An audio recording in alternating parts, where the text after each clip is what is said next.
Fala, galera do segundo ano, e aí, 100% ou nada? Galera, hoje vamos dar continuidade ao nosso estudo de análise combinatória. Na última aula nós vimos permutação e nessa aula nós vamos ver arranjo e combinação, certo? Porém nós vamos ver arranjo e combinação sem repetição. Professor, mas por que se dando ênfase no sem repetição? Porque também existe arranjo e combinação com repetição, beleza? Mas na aula de hoje, apenas arranjo e combinação sem repetição.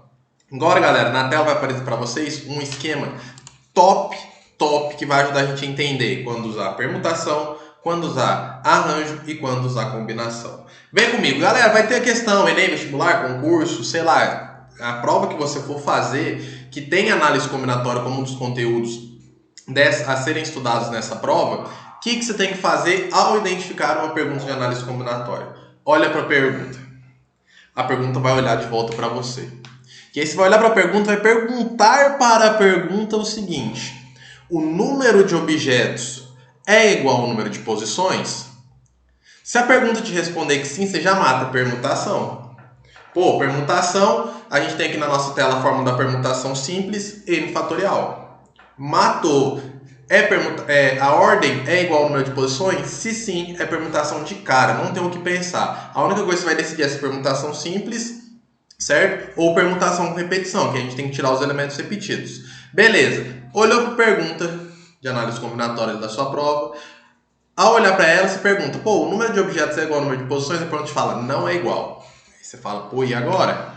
Aí você olha para a pergunta e fala de novo, pô, pergunta, então, a ordem dos objetos importa? A pergunta vai te responder, se sim, é arranjo. Porra. Se sim, é arranjo, galera. Se o número de objetos não é igual ao número de posições, a ordem importa, é arranjo. Se o número de objetos não é igual ao número de posições e a ordem não importa, combinação. Esse é o macete. São duas perguntas que você tem que fazer, certo? Ao identificar uma pergunta de análise combinatória.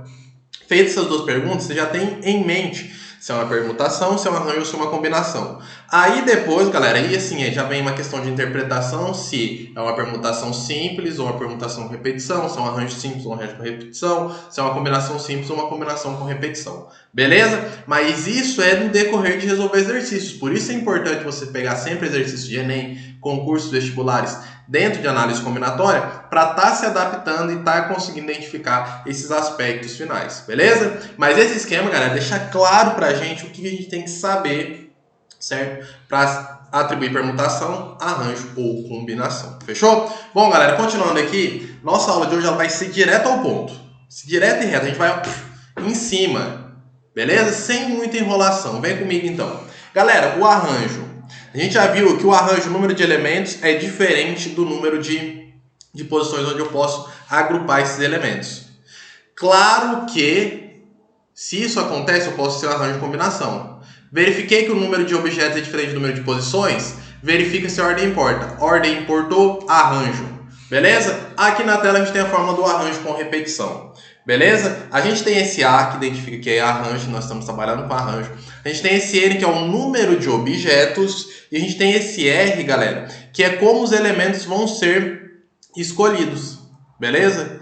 Eu quero arranjar 50 objetos de 3 formas diferentes. Então eu estou arranjando 50 objetos de 3 formas diferentes. Estou arranjando N objetos, ou seja, um número qualquer de objetos, de R maneiras diferentes. Beleza? Essa primeira parte da igualdade, o lado esquerdo da igualdade, galera, só diz pra gente como e com o que nós estamos trabalhando. Já do lado direito da igualdade, aí sim a gente tem a fórmula que nós não precisamos decorar. Nós precisamos aprender, galera. Não adianta chegar numa prova, no concurso, no vestibular, olhar para a questão de análise combinatória, saber que você aplica arranjo, saber que você vai aplicar arranjo sem repetição e não lembrar a fórmula ou não saber a fórmula. Por isso, galera, essa fórmula tem que estar impregnada na nossa mente. Fechou? E a fórmula nada mais é do que n fatorial. Lembrando que sempre que eu trabalho com fatorial, eu trabalho com multiplicações sucessivas dos termos anteriores ao termo n. Beleza?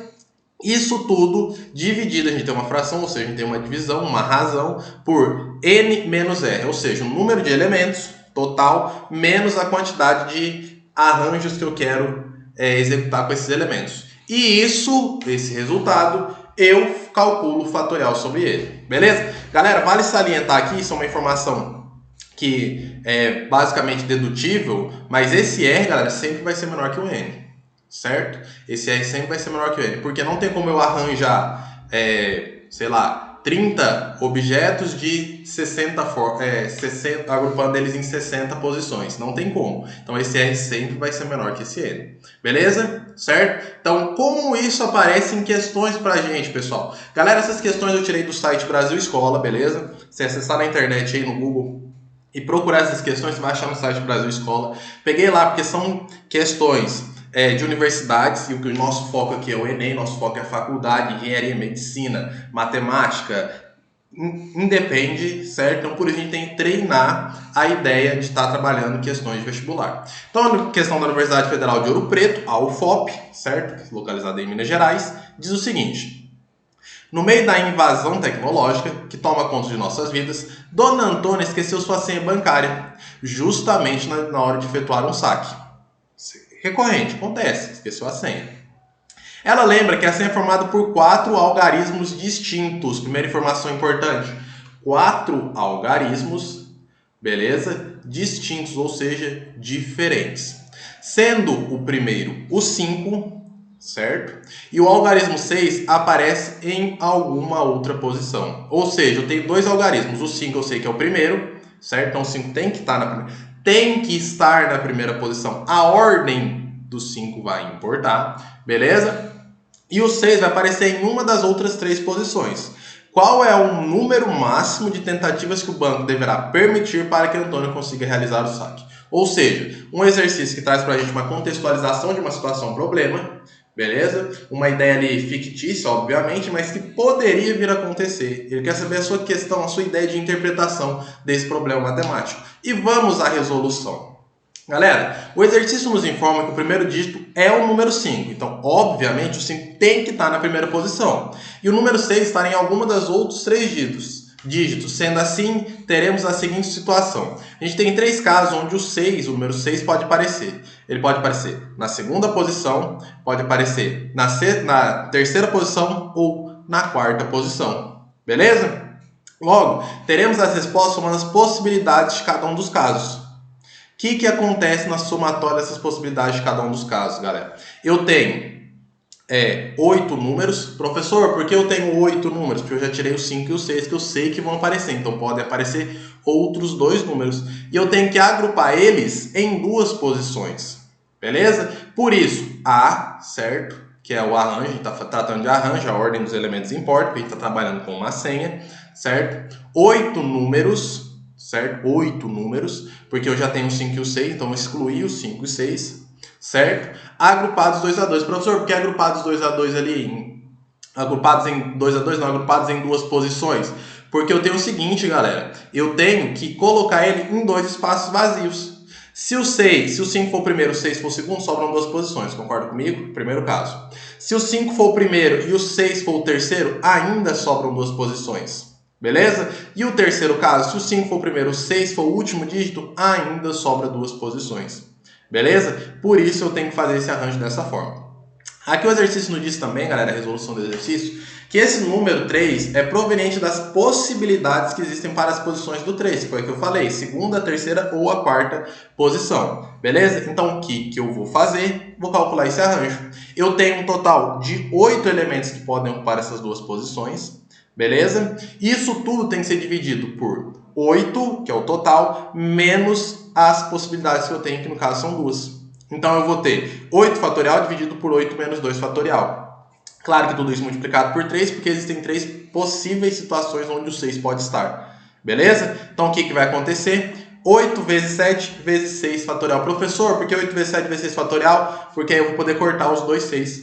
Certo? Vai sobrar pra gente 3, que é das possibilidades do número 6, vezes 8, vezes 7. O que significa esse vezes 8 vezes 7? Vem lá do fatorial. 3 vezes 8 vezes 7, 168. Ou seja, claro que isso não acontece numa situação real, mas se o banco quisesse que a dona mulher lá que perdeu a ceia tentasse todas as possibilidades possíveis, ele teria que dar 168 possibilidades para que ela recuperasse a senha. Ou seja, dentro de 168 possibilidades, eu afirmo com total certeza que ela recuperaria a senha dela. Obviamente, se ela não repetisse nenhuma vez uma das senhas possíveis. Beleza, galera? Então, o que eu tenho que analisar dentro do arranjo? Ou melhor, o que eu tenho que analisar dentro de um exercício de análise combinatória?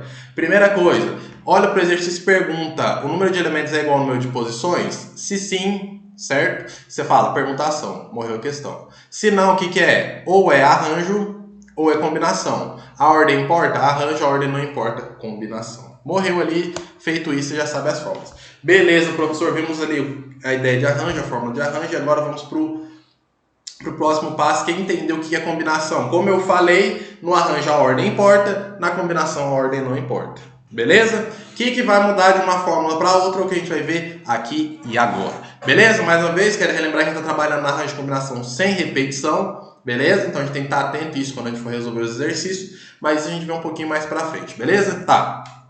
A fórmula para calcular a combinação, galera, é essa que aparece na tela. A gente vai combinar N elementos PAP. A gente chama PAP porque a gente vai pegar esses elementos e agrupar eles de formas PAP. A gente vai pegar elementos 2x2, 3x3, 4x4, 5x5, 6x6, de diversas formas possíveis, beleza? E a combinação nada mais é do que determinar quantas formas são possíveis para fazer esses agrupamentos.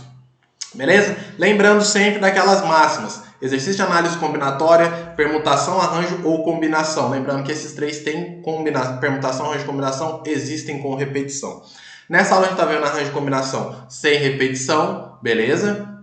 E a gente tem que sempre estar atento à quantidade de elementos, a ordem importa ou não, certo? Isso tudo vai influenciar se é uma permutação, se é arranjo ou se é uma combinação, beleza? Então o que significa essa fórmula? Do lado esquerdo a gente tem identificando que é uma combinação de N elementos agrupados PAP. Do lado direito a gente tem a fórmula em si, N fatorial, mais uma vez, N é uma multiplicação sucessiva de seus termos antecessores, dividido por P fatorial. O que é esse P, professor? A forma que a gente vai agrupar os elementos N, certo? Vezes N menos P, fecha parênteses, em fatorial. Galera, não é difícil, não é complicado, arranjo combinação sem repetição. Professor, como que eu memorizo isso na minha cabeça? Fazendo exercício.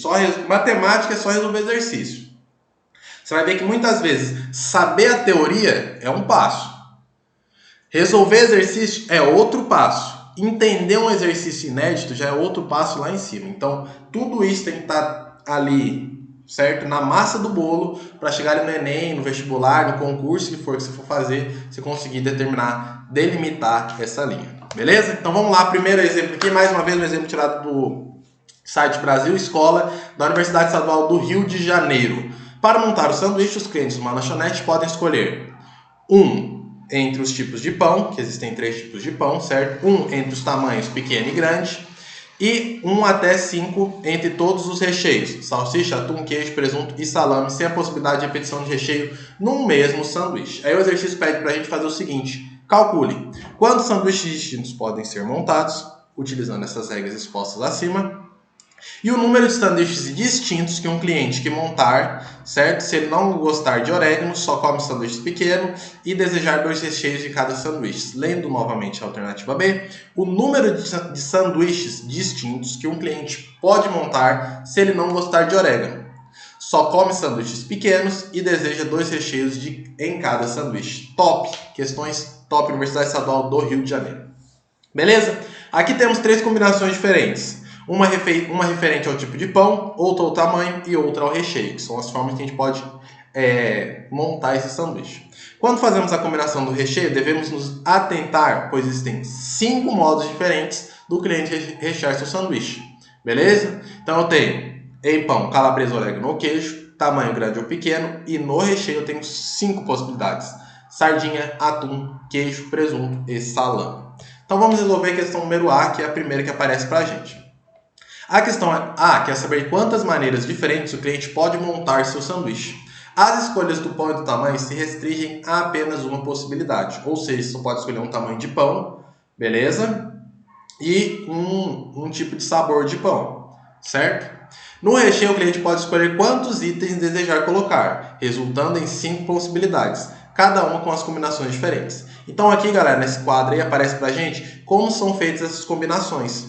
Beleza? Lá, se eu consigo combinar 3 pães de uma única forma, ou seja, entre 3 eu tenho que escolher uma. Eu consigo combinar 2 tamanhos, de uma forma, ou seja, entre dois tamanhos eu tenho que escolher um. E a combinação do recheio, entre 5 eu tenho que escolher um. Então a gente tem esses casos distintos aí. Ó. Primeiro caso, 2 itens no recheio, ou seja, eu posso escolher um pão, escolhe um tamanho, escolhe entre 2 recheios. Terceiro caso, mesma coisa, escolhe entre um pão, escolhe entre um tamanho, escolhe entre 3 recheios. Quarto caso, escolhe entre um pão, escolhe entre um tamanho, escolhe entre 4 recheios. Quinto caso, escolhe entre um pão, um tamanho e entre 5 recheios. Esses são os resultados obtidos. Galera, aqui a conta já está resolvida. Professor, mas a conta já está resolvida, eu tenho que resolver ela? Sim, você tem que resolver ela. Por isso, isso aqui vai ficar como uma atividade extra para você. Pega, volta ao enunciado, olha as posições lá dos recheios, dos tamanhos e dos tipos de pães. Coloca no papel e resolve esse exercício para você ter uma noção de como a gente está trabalhando aqui. Não perca a nossa live, que na live eu vou resolver esse exercício para a gente. Beleza? Tá, no final, quantas combinações é possível realizar utilizando as regras expostas anteriormente? 168 possibilidades para que os clientes montem seu sanduíche. Então, você abrir uma loja onde você utilize montagem de sanduíches, como funciona o Subway, certo? Então, o que vai acontecer? Você vai ter 186 possibilidades para os clientes montarem esses sanduíches. Muitas possibilidades de sanduíche, hein, galera? Beleza? Letra B, certo? Nesse caso, o cliente tem algumas preferências. Logo, restringirá algumas das nossas condições para a combinação. Primeira restrição é que ele não come orégano. Então, o pão de orégano já está fora. Segunda restrição é o tamanho. Então, ele só come pães pequenos. E os recheios, não existem restrições. O que eu tenho que fazer? Existe só uma possibilidade ali. Combinação 2, certo?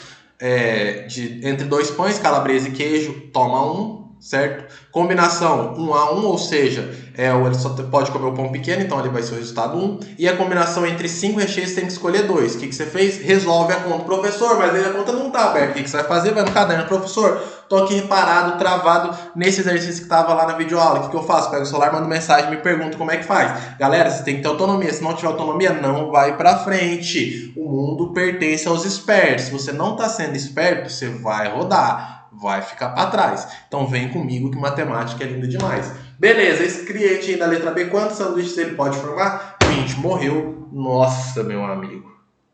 Cara, conversa comigo. Vem comigo e me fala se isso não é lindo. Cara, isso é sensacional, moleque. Meu amigo, não tem lógica. Vou até voltar aqui nesse esquema aqui. Galera, olha para esse esquema. E diz pra mim se isso aqui não é lindo. Pô, professor, exercício de análise combinatória no Enem, o que eu faço? Olha para o exercício e pergunta. O número de objetos é igual ao número de posições? Ele vai te falar sim. Professor, o que eu tenho que usar? Permutação. Professor, o número de objetos não é igual ao número de posições. O que eu tenho que usar? Pergunta para ele. A ordem importa? Sim, professor, a ordem importa. Arranjo, professor, a ordem não importa. Combinação morreu. Resolveu as questões do Enem, do vestibular, do concurso, seja lá qual prova você for fazer. Beleza, molecada? Galera, não percam nossas lives. Nas nossas lives, galera, é bem mais dinâmico. A gente consegue destrinchar os exercícios, analisar parte por parte dos exercícios. Por isso é muito importante que vocês participem delas. Beleza? Então a gente já viu permutação simples e com repetição. E nessa aula vimos arranjo e combinação sem repetição. Até a próxima. Fui. Grande abraço. Não esqueçam de fazer o último exercício, exemplo aqui sobre combinação, para você matar isso de vez por todas. Fechou, galera? No mais é isso. Grande abraço e